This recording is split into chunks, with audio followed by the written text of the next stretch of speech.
जय श्री कृष्ण। जय श्री राधे राधे।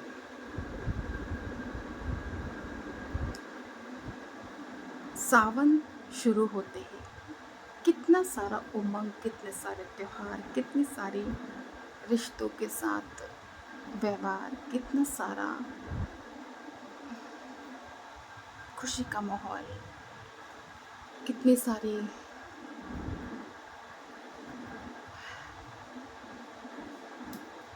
खुशियाँ शुरू होती हैं। मई और जून के त्योहार से हम बहुत समय तक मई जून में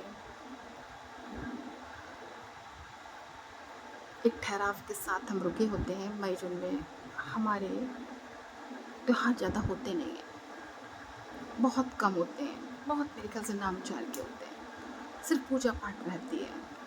और सावन आने से पहले एक उमंग होती है बहुत, हर रिश्ते में, हर तरह के रिश्ते में। और त्यौहार भी आते हैं। सावन खास तौर से बहुत सारी खुशियाँ, बहुत सारे त्यौहार और हर रिश्ते के लिए त्यौहार लेकर आता है। इसी सावन में हरियाली तीज, आषाढ़ी और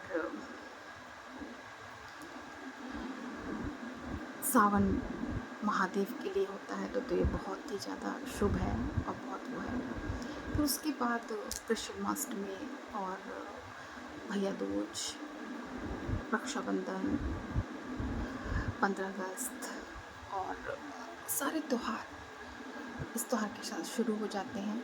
और मतलब बहुत खुशी माहौल रहता है हर तरह से, हर रिश्ते के लिए। उसी टेंशन में कुछ लोग पूरे परिवार को टेंशन दे देते हैं।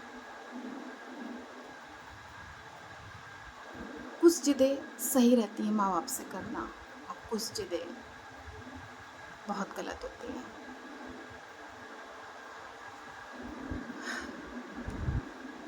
जिदें वो करो जो माँ बाप पूरी कर सकें। अपने दम पर आप कोई भी जिद कर सकते हैं पूरी,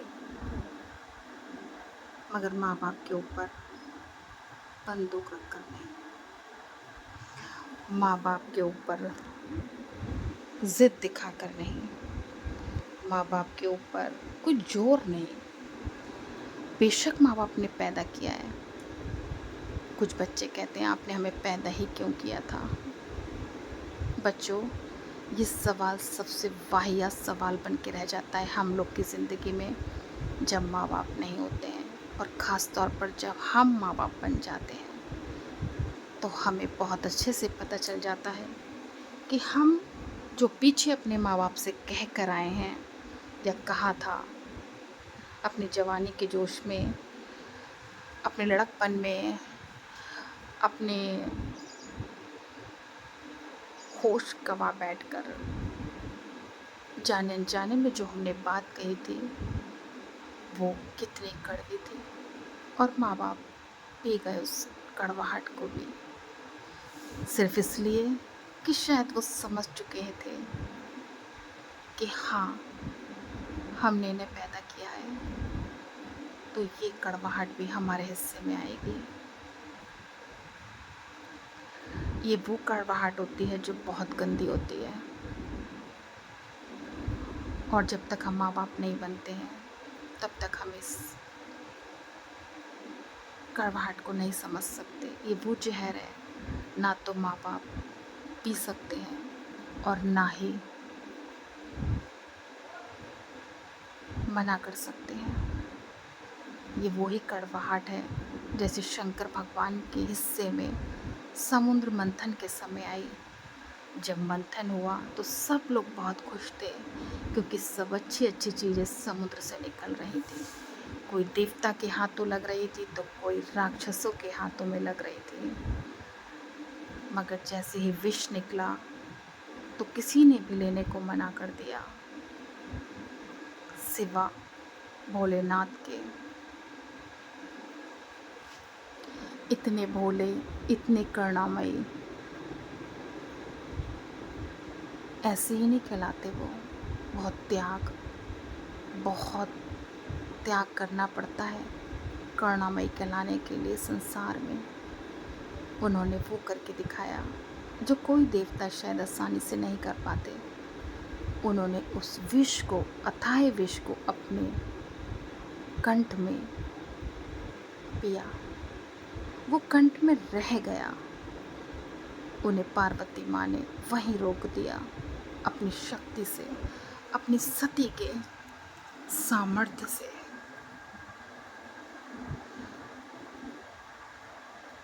उन्हें पता था अगर ये कंठ से नीचे चला गया तो मेरे महादेव के लिए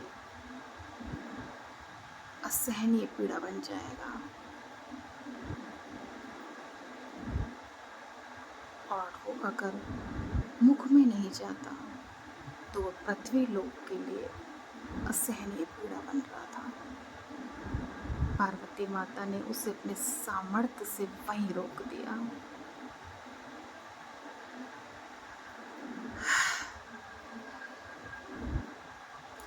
ऐसे ही हमारे माँ बाप होते हैं जो हमारी अच्छी चीज़ों को भले ही बेशक अपने हिस्से में शामिल ना करें, मगर हमारी हर बुरी बात को, हमारी हर कड़वाहट को, हमारे हर बुरे अपशब्द को अपना समझ कर पी जाते हैं। उस अपमान को कि ये अगर इस तक रहा तो ये इसको असहनीय पीड़ा देगा, इसलिए इससे निकल जाना ही बेहतर रहेगा, और चुपचाप उस कड़वाहट को पी लेते हैं। तभी माँ बाप उसे भोला। माँ बाप से ज़्यादा शुभ चिंतक कोई नहीं होता दुनिया में। जिनके हैं वो बेशक ना समझें, मगर जिनके नहीं हैं वो 100% इस बात को अच्छे से जानते हैं या जान चुके होंगे कि माँ बाप से बढ़कर इस दुनिया में कोई नहीं है। तभी आपने देखा होगा जो 40 के आसपास होते हैं या 40 को क्रॉस कर जाते हैं, वो लोग बहुत समझदार हो जाते हैं। उनके जीवन में कुछ अच्छा हो तो भी ठीक, नहीं हो तो भी ठीक, कोई प्यार की दुहाई दे तो भी ठीक, कोई प्यार को जलील करे तो भी ठीक, खाना स्वाद का हो तो भी ठीक, बेस्वाद का हो तो भी ठीक। सिर्फ उनके जीवन में उस समय को पास करना, क्रॉस करना रह जाता है, जब तक ईश्वर अपने पास नहीं बुला ले। वो जितना दुनिया में रहते हैं उतना सोचते हैं किसी के साथ अच्छा ना हो, कोई नहीं, मगर बुरा नहीं होना चाहिए हमारे द्वारा। और हम लोग कहते हैं कि उम्र के साथ ये बहुत समझदार हो गए। समझदारी अपने आप में नहीं आती, समझदारी अनुभव सिखाती है। और हर इंसान के जीवन में एक ना एक ऐसा पॉइंट ज़रूर आता है, घटना ऐसी ज़रूर आती है, एक इंसान जीवन में ऐसा ज़रूर आता है जो हमें बहुत समझदार बना देता है। तो उसका भी शुक्रिया, उसको भी आभार व्यक्त करो कि तू हमारी ज़िंदगी से गया तो तू हमें एक पाठ पढ़ा कर गया।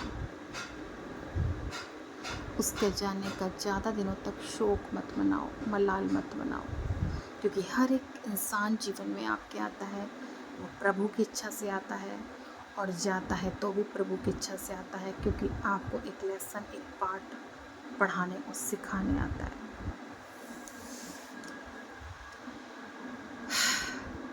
तो ये सारे अनुभव हैं, करते जाइए और सीखते जाइए। तो मैंने एक घटना देखी, उसमें एक बच्चा अपने पिता से फ़ोन की ज़िद कर रहा है, लेटेस्ट फ़ोन की ज़िद कर रहा है। शायद महाराष्ट्र की घटना है।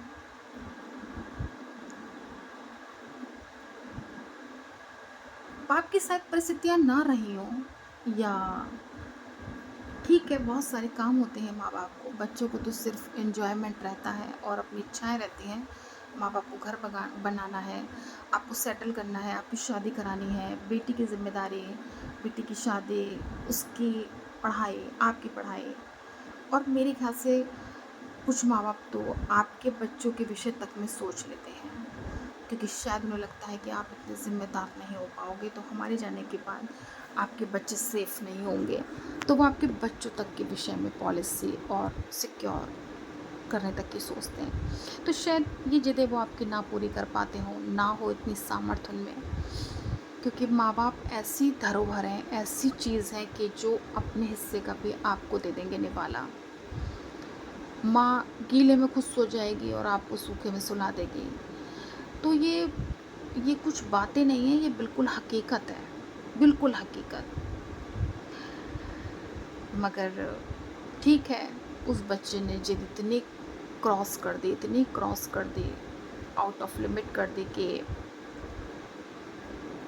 पहाड़ी से तक कूद गया। उसे बचाने के लिए उसका पिता कूद गया और दोनों को मरता देख माँ को हार्ट अटैक आ गया। छोटी बहन रह गई है, वो 3-3 शवों को देख के क्या सोच रही होगी। हंसने खेलने की ज़िंदगी, समय, और अब त्योहार शुरू हो गए हैं, रक्षाबंधन भी आ गया है, और आपने उसे क्या गिफ्ट दिया है? ना उसके सर पे माँ, ना बाप, आपका तो क्या ही कहना, किसी का हाथ नहीं है। आपने ऐसा गिफ्ट दिया है उसे, उसका पूरा साल बर्बाद कर दिया आपने। जो गए, मैं उनकी बात नहीं कर रही हूँ, उनके साथ जो आपने किया वो आपने किया, मगर जो रह गई एक लड़की, उसके साथ आपने उसके जीवन में इतना अंधकार कर दिया। आप जानते भी हैं कि समय इतना ख़राब चल रहा है, कैसे वो मैनेज कर पाएगी इस समय के साथ। जैसे कांड लड़कियों के साथ हो रहे हैं, वो कैसे दुनियादारी उठा पाएगी, जिम्मेदारी।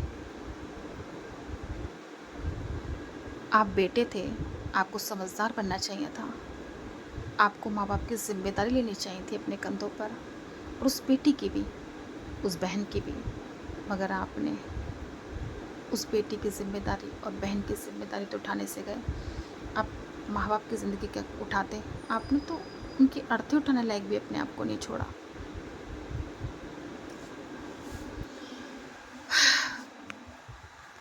आप तो उनकी मृत्यु का कारण बन गए, तो आप अर्थी के खा के उठाते। अच्छा हुआ आप माँ बाप से पहले चले गए, मगर दुख की बात यह है कि आप उनको भी साथ में ले गए।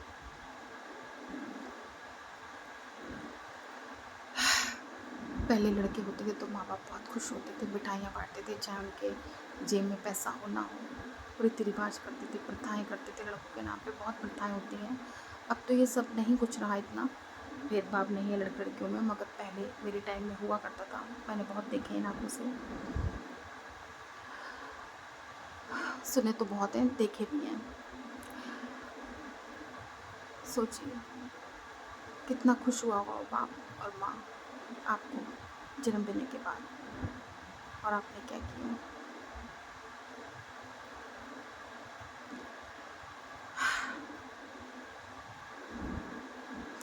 सही कहते हैं लोग,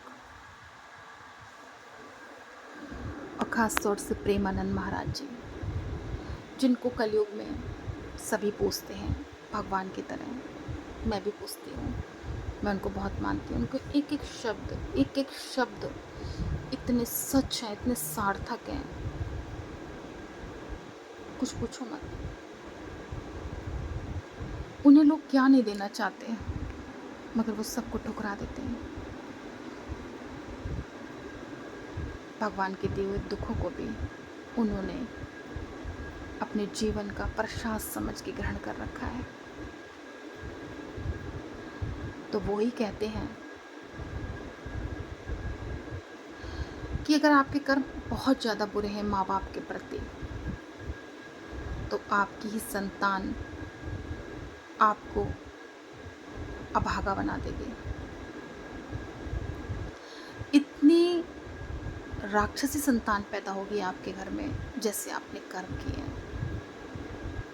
अगर आपने माता पिता के प्रति कर्म सही नहीं करे हैं तो आपकी संतान ऐसे मिलेगी, बिल्कुल साक्षात आपका रूप। जैसे आपने व्यवहार किया है, जिम्मेदारियां नहीं उठाई हैं, वो भी नहीं उठाएगी, चाहे कारण कोई भी हो, चाहे वो रोग से ग्रस्त हो, चाहे वो अकाल मृत्यु को प्राप्त हो जाए। फिलहाल आपने अगर जिम्मेदारी नहीं उठाई है तो आपका बच्चा भी नहीं उठाएगा। तो आपकी संतान आपकी ही परछाई होती है, खास तौर से आपके कर्मों की। इसलिए कर्म बहुत सोच समझ कर करिएगा, क्योंकि आपकी मृत्यु का कारण कोई और नहीं बनेगा, आपका स्वयं आपका अंश बनेगा। कर्मों में इतनी सार्थकता होती है। और एक बात और, माता पिता की हाय मत लेना, क्योंकि माता पिता की हाय और दुआ, प्रार्थना आपके भाग्य का निर्माण करती है। जय श्री कृष्णा, जय श्री राधे राधे, जय हिंद, जय भारत।